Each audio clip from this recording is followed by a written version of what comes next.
नमस्कार दोस्तों, अगर मैं आपसे एक सवाल पूछूं, मान लीजिए दो लोगों की महीने की कमाई एक जैसी है, दोनों 50,000 रुपए महीना कमाते हैं, लेकिन कुछ साल बाद एक व्यक्ति अपना घर खरीद लेता है, अच्छी बचत कर लेता है और भविष्य को लेकर बिल्कुल निश्चिंत रहता है।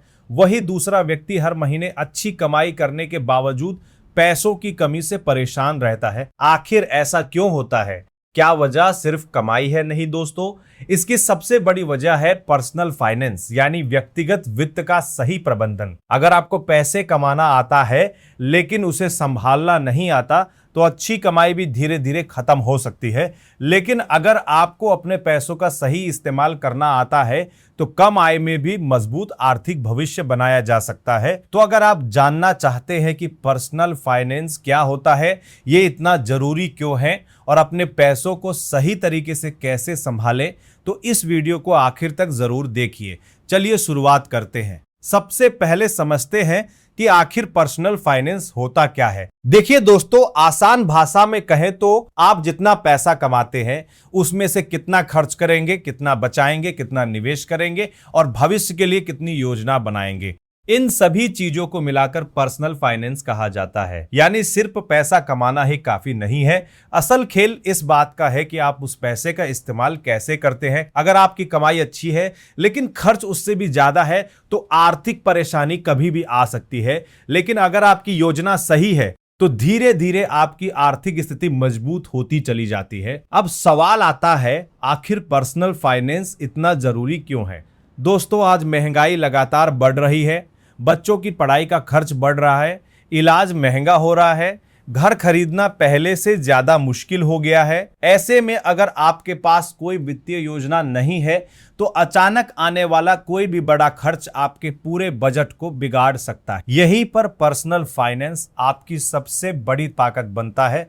ये आपको सिखाता है कि कमाई और खर्च के बीच संतुलन कैसे बनाया जाए, बचत कैसे बढ़ाई जाए और भविष्य के बड़े लक्ष्यों की तैयारी कैसे की जाए।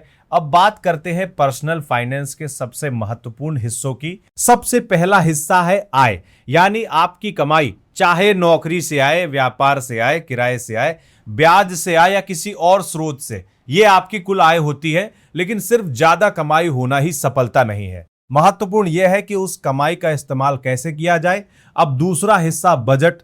दोस्तों, अगर आप हर महीने बिना हिसाब के पैसा खर्च करते हैं तो महीने के आखिर में अक्सर यही लगता है कि पैसा गया कहां। इसलिए बजट बनाना बहुत जरूरी है।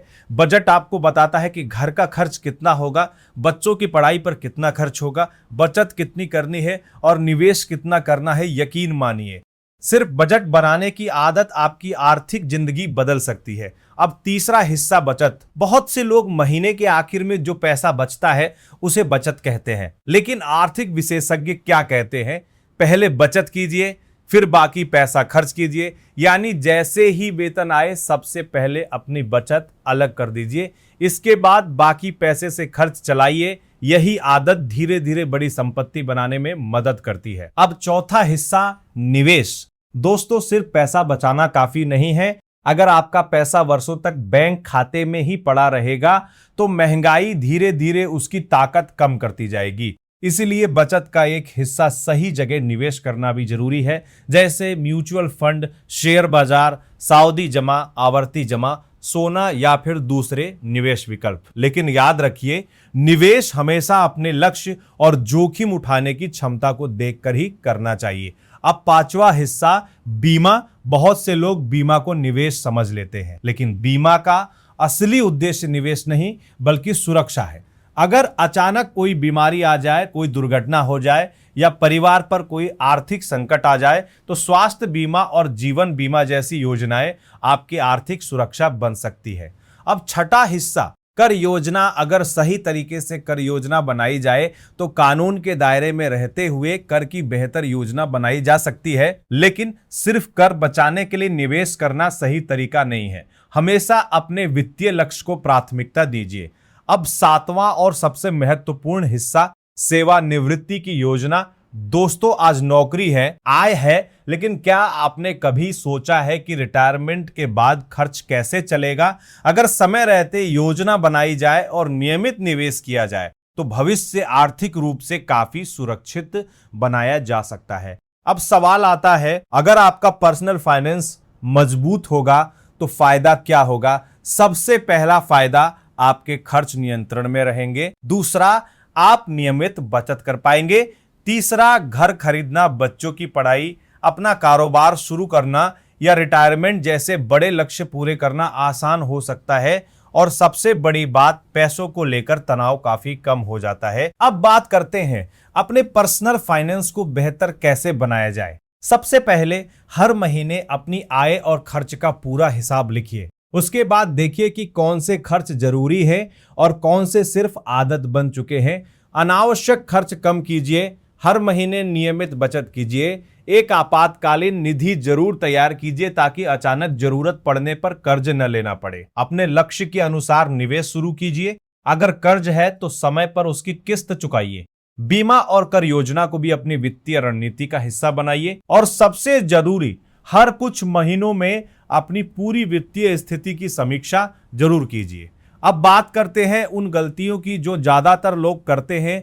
कुछ लोग बिना बजट के खर्च करते हैं, कुछ लोग सिर्फ बचत करते हैं लेकिन निवेश नहीं करते, कुछ लोग बिना जानकारी के कहीं भी पैसा लगा देते हैं, कई लोग जरूरत से ज्यादा कर्ज ले लेते हैं और बहुत से लोग आपातकालीन निधि और बीमा को बिल्कुल नजरअंदाज कर देते हैं। यही छोटी छोटी गलतियां बाद में बड़ी आर्थिक परेशानी बन जाती हैं। अब एक आखिरी सवाल, क्या पर्सनल फाइनेंस सिर्फ ज्यादा कमाई करने वालों के लिए जरूरी है? बिल्कुल नहीं। असल में जिनकी आय कम होती है उनके लिए तो पर्सनल फाइनेंस और भी ज्यादा महत्वपूर्ण हो जाता है, क्योंकि सीमित आय का सही इस्तेमाल ही उन्हें आर्थिक रूप से मजबूत बना सकता है। तो दोस्तों, अगर आज की पूरी बात को एक लाइन में समझें, पर्सनल फाइनेंस का मतलब सिर्फ पैसा कमाना नहीं, बल्कि पैसे को सही तरीके से संभालना है। अगर आपने कमाई, खर्च, बचत, निवेश, बीमा और भविष्य की योजना का सही संतुलन बना लिया तो धीरे धीरे आपकी आर्थिक स्थिति भी मजबूत होती चली जाएगी।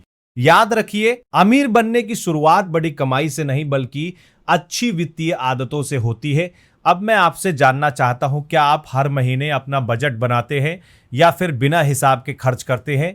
नीचे कमेंट करके जरूर बताइए। अगर आपको ये वीडियो उपयोगी लगा हो तो इसे लाइक और शेयर जरूर कीजिए।